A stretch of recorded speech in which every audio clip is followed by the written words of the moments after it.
Бид бүгдээрээ үлгэрт итгэдэг байлаа. Бас энэхүү үлгэрт итгэхийг хүсдэг байлаа.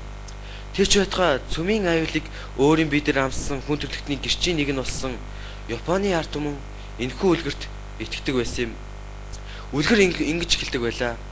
Цөмийн эрчим хүчийг хүн төрлөختний сайн сайхны төлөө гагцхүү инх тайвны зорилгод ашиглана. Цөмийн эрчим хүч хямдхан, байгаль орчинд халгүй, хамгийн аюулгүй дээд зэргийн найдвартай гэж бид итгэдэг байлаа.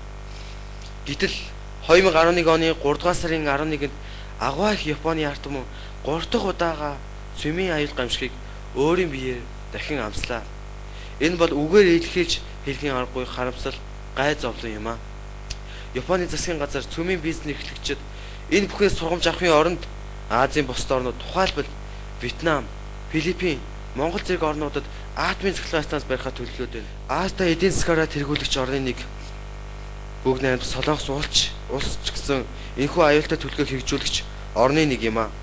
Өнөөдөр 2011 оны 11 дугаар сарын 11-ний өдөр Фукушимад ослолсны 8 сарын ойн өдөр Монгол, Япон, Солонгосын ард түмэн бид Астивд одоо ажиллаж байгаа олон 10 атомын цахилгаан станцыг зогсоох, дахин шинээр атомын цахилгаан станц барихгүй байх уран олборлох бодлогоос татгалзахыг Монгол, Япон, Солонгосын засгийн газар болон Азийн бусад орнуудын засгийн газраас шаардаж байна. Бид Бурханаас заяасан энэ цэгэр гариг дээр үр хөвгтөө өсгөн аж ахуйгаа эрхлэн айх аюулгүй амар тайван үеийн үед амьдрмаар байна.